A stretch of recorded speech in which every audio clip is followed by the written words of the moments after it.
थाखानाय जे डेभेलपमेन्ट जानानै थाखानाय बेखौ फोजोबस्रांनायखौ जों गनाया। रुपनाथ ब्रह्मनि नामा जुदि गोमालाङोबा डेभेलपमेन्टनि खोथा बुङैहाय 31 जानुवारिनि गेजेरावहाय गासिबो डिपार्टमेन्टखौ लांजोबनाय जागोन। बर'नि जारिमिनखौ फोजोबस्रांनो हमबाय नामा जोंनि बिजेपि गभर्नमेन्टआ? डिआर नाब्ला सारमोन दङ, बिथांमोनखौ नोंथांमोना माबोरै बख'गोन? जेबायदि असान्थि सोमजिगासिनो दङ। गिबियावनो साफ्रोमबो बर' रायजो राजानिसिम दिनै गासै इम्परटेन्ट खोथा जेखौ आं सानदों आरो नोंथांमोननिसिम खोन्थाहरनि आरो नोंथांमोना मोजाङै मिन्थिया जानो हागौ। दा जायनि थाखाय जोङो दिनै मोनाबिलि समबाबो हरखाबैहाय बे निउसखौ नोंथांमोननिसिम हरनांगौ जादों। दा गोबाङानो जोङो निउस मिडियाआव खोनादों, फेसबुकाव नुदों, इउटुबाव नुदों जे आरएनबि सिभिल हस्पिटालखौहाय जे जोंनि क'क्राझार मेडिकेल हस्पिटालावहाय माने शिफ्ट खालामनाय जासिगोन आरो जोंनि क'क्राझार डिस्ट्रिक्ट एडमिनिस्ट्रेसननिफ्रायबो डिसि मेडामाबो बुंदों जे साननैसोनि गेजेरावहाय एज पार एस दा डाइरेक्सन अफ चिफ मिनिस्टार जिहेतु बुंदों क'क्राझार सिभिल हस्पिटालखौहाय शिफ्ट खालामनानै लांनांगौ आरो जोंनाव मोनसे आदा नटिस दङ, आदाया दा बेखौ सोफाना होबानो जाबाय। दा बेनि सायावहाय आं फंनैसो बाथ्रा बुंनो सानदों आरो दा मोजां बाथ्राया बेबो जे दिनै क'क्राझार सिभिल हस्पिटाला जुदि मेडिकेल कलेजाव थाङोबा, क'क्राझार मेडिकेल कलेजाव थाङोबा बेराफारसेथिं जाय दे मोजां सिभिल हस्पिटाला देरसिन जासिगोन होननानैहाय। नाथाय आरो बेराफारसेथिं साननांगौ बाथ्राया बेसोदि दिनै जोंनि क'क्राझार डिस्ट्रिक्टआवहाय मोनसे मेडिकेल कलेज दिनै आन्डार कनस्ट्राक्सनाव दङ दा बे मेडिकेल कलेजआ दिनैसिम दाबो अपेनिंआनो जायाखै, आन्डार कनस्ट्राक्सनावसो दङ। दा बे नैबे मेडिकेल कलेजावहाय जुदि जोंनि सिभिल हस्पिटालखौ लाङोबा मारै फांसनेल जाहैगोन? आरो बेजों लोगोसे साननांगौ गोनां बाथ्राया बेबो जे दिनै क'क्राझार डिस्ट्रिक्टनि मेडिकेल कलेजनि नामावहाय सिभिल हस्पिटालानो जाहैगोन नामा? जिखिनि मेडिकेल कलेजनि फेसिलिटिसफोर थानांगौ, जेखिनि मेसिनारि बुस्थुफोर थानांगौ, इन्सट्रुमेन्टफोर, बेखिनि इन्सट्रुमेन्टफोरा थागोन ना थाया? खोनानाय बायदिबा डिपार्टमेन्टआ नैबेयाव जा दङ सिभिल हस्पिटालाव बेखौनो लांदों। वार्कारफोराबो इभेन सुइपारफोराबो जेखिनि दङ बेखौनो लांजोबदों। दिनैहाय अपिडिबो गैला बेयावहाय, खालि इमारजेन्सिनि थाखायल' दंसै आरो जिहेतु जों थांनानै नुहैदों। आरो 31 जानुवारिनि गेजेरावहाय गासिबो डिपार्टमेन्टखौ लांजोबनाय जागोन। दा बे मोनसे टपिकआव सावरायनाय जाबाय। दा बेखौ दसे दोन्थ'नानैहाय जुदि जों मोजाङै सानोबा दिनैहाय नोंथांमोना नुनो हागोन RNB civil hospital Kokrajhar, Rupnath Brahma civil hospital Kokrajhar. दिनैहाय रुपनाथ ब्रह्मखौ बुंनो थाङोबा जों जेसेबांखिनि मोनथिगौ जे दिनै रुपनाथ ब्रह्मआ बर'नि गिबि मन्त्रि, बेजों लोगोसे सासे राइटार, बेजों लोगोसे सासे पएट। दा बेखौसो जों साननांगोन दिनैहाय सासे जोंनि बर'नि जे हिस्ट्रि, जारिमिन, जे रुपनाथ ब्रह्मनि नामाहाय दिनैहाय गोमालांसिगोन नामा? दिनैहाय गुवाहाटीनि आइएसबिटिनि नामाबो दिनै रुपनाथ ब्रह्मनि, नोंथांमोना बेखौ मिन्थिखायो जानो हागौ। दा बेजों लोगोसे दिनै क'क्राझार आरएनबि सिभिल हस्पिटालाबो रुपनाथ ब्रह्मनि नामावहाय। दा दिनैहाय सासे जोंनि गिबि मन्थ्रिनि मुंखौहाय दिनैहाय मेडिकेल कलेजाव जुदि सिभिल हस्पिटालखौ लांदोंबाबो रुपनाथ ब्रह्म मेडिकेल कलेज क'क्राझार होगोन ना होआ? जों बेखौसो साननांगौ। दिनै दुखुनि बाथ्रा, दिनैहाय जोंनि बर'नि जारिमिनाहाय जों जेसेबांखिनि मोनथिबोगौ दिनै सोमदोन जोहोलाव, सिखोनाजार आरो गोबां जोंनि बड'फा उपेन्द्रनाथ ब्रह्म बेसोरजों लोगोसेबो जोंनि दिनैहाय रुपनाथ ब्रह्मआबो सासे जारिमिनारि मानसि। दा बे हिसाबै जोंनि बर' रायजो राजाफोरा मोनथिनांगोन जे दिनैहाय रुपनाथ ब्रह्मनि नामा जुदि गोमालाङोबा गाबोन समफोरहाय दिनैहाय जोंनि मुसलपुर डिस्ट्रिक्टआवबो मोनसे सिभिल हस्पिटाल दङ, रबि बर' सिभिल हस्पिटाल। दा जेबायदि तामुलपुरावबो दिनैहाय मेडिकेल कलेज गायसनबाय, दा गाबोन समफोर रबि बर' सिभिल हस्पिटालावबो जोंनि क'क्राझार आरएनबि सिभिल हस्पिटाल बिदि गोमोरनानैहाय तामुलपुर मेडिकेल कलेजाव हाबहैजोबगोन नामा?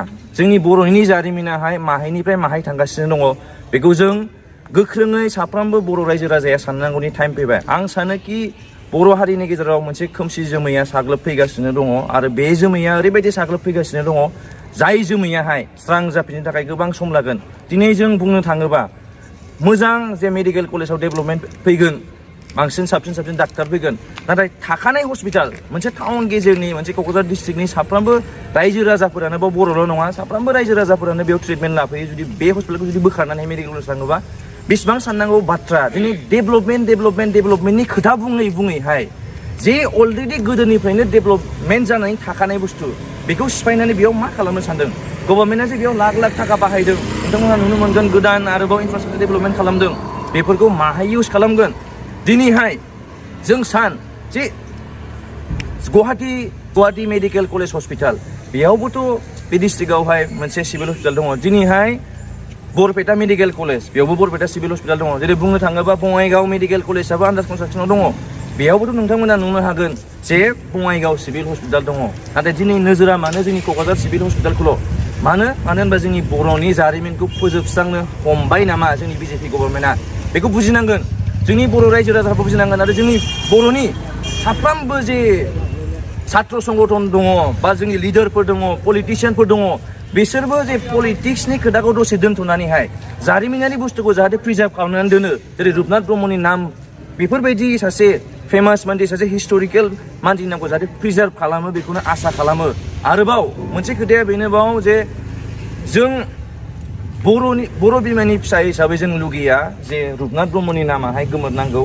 सिभिल हस्पिटाला डेभेलप जानांगौ आं बेखौ सानो जाहाथे सिभिल हस्पिटाला सिभिल हस्पिटाल हिसाबै थाथों आरो मेडिकेल कलेजाहाय मेडिकेल कलेज हिसाबै थाथों डेभेलपमेन्टखौ जोंनो नांगौ नाथाय डेभेलपमेन्टनि मुङावहाय थाखानाय जे डेभेलपमेन्ट जानानै थाखानाय बेखौ फोजोबस्रांनायखौ जों गनाया बेखिनिखौनो आं रायजो राजासिम फोरमायनो सानदों जाहाथे रायजो राजाफ्रा सानो मानो होनबा बे दानि समावहाय ओरैबायदि माने सिरियास इस्युफोर बेरखांगासिनो दङ बयबो मिथिगौ दिनैहाय स्टेट गभर्नमेन्टआहाय दिनै सिभिल हस्पिटालखौसो बोखारनो हागौ स्टेट गभर्नमेन्टआहाय गोबां खामानिखौ मावनो हागौ नाथाय जोंनि अरुप कुमार दे सारा दिनै मा खालामगासिनो दङ अरुप कुमार देआहाय दिनै हेल्थनि इएम जानानै बिनि मोनसे दायित्व दङ जे रायजो राजाफोरा सिभिल हस्पिटालखौ जेसेबां इउज खालामो बे इउजफुल नंगौना नङा बिथाङा गावनो भिजिट खालामफैबाय थायो सिभिल हस्पिटालावहाय गोबां दिनै बेयावहाय पेसेन्टसफोर फैयो जेब्ला मेडिकेल कलेजावहाय सिभिल हस्पिटालखौ लांगोन बे समावहाय गारिनिबो खोथा दङ थांनायनि दिनैहाय देबोरगावआ क'क्राझार टाउननिफ्राय मेक्सिमाम 10 किल'मिटार गोजान बे हिसाबै जों लुगैयो सिभिल हस्पिटाला थानांगौ आरो बेजों लोगोसे जे जोंनि रुपनाथ ब्रह्मनि नाम